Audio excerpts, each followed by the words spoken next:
In the world of professional wrestling, relationships behind the scenes can be just as dramatic as what happens in the ring. Over the years, Vince McMahon built an empire, but not without making enemies along the way. From creative clashes to personal betrayals, some wrestlers simply couldn't stay on his good side. The reasons are often surprising, sometimes intense, and always worth exploring.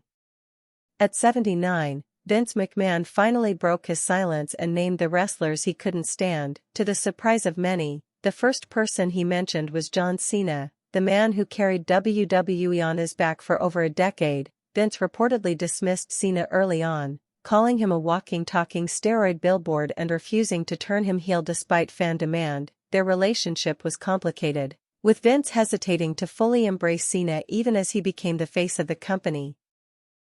Randy Orton was another wrestler Vince initially resisted signing due to his early exit from the Marines, which Vince saw as a lack of discipline. Even after Orton became a star, Vince clashed with him over creative decisions, like refusing to let him ride a camel at Crown Jewel because it didn't fit his character.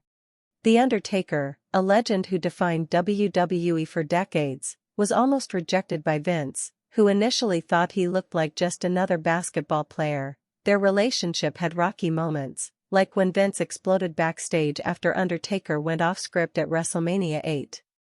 Steve Austin, the Texas Rattlesnake, was another star Vince didn't initially see as a main eventer. Their on-screen feud mirrored real-life tension, with Austin refusing to conform to Vince's corporate vision and even costing the company thousands in overtime fees.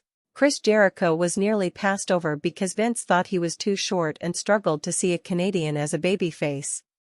Mick Foley, despite his legendary status, was initially dismissed by Vince for not fitting the marketable mold. Jon Moxley, Dean Ambrose, felt creatively stifled in WWE, especially when Vince wanted him to use Roman Reigns' leukemia diagnosis for heel heat, a line Moxley refused to say. Bret Hart's relationship with Vince famously imploded during the Montreal Screwjob, a betrayal that Hart never fully forgave. The Ultimate Warrior's demands and steroid issues made him a liability in Vince's eyes, while Jeff Jarrett's contract disputes left a permanent rift. Even Vince's own son, Shane McMahon, faced constant clashes over creative control, leading to his eventual firing. Ryback's outspoken nature and legal battles with WWE made him a pariah, and CM Punk's refusal to conform to Vince's system made their relationship toxic from the start. Vince McMahon's personal biases and business instincts shaped WWE's history. Sometimes for the better, often with lasting consequences. Whether it was ego, creative differences, or broken trust, these wrestlers learned the hard way that crossing Vince could change their careers forever.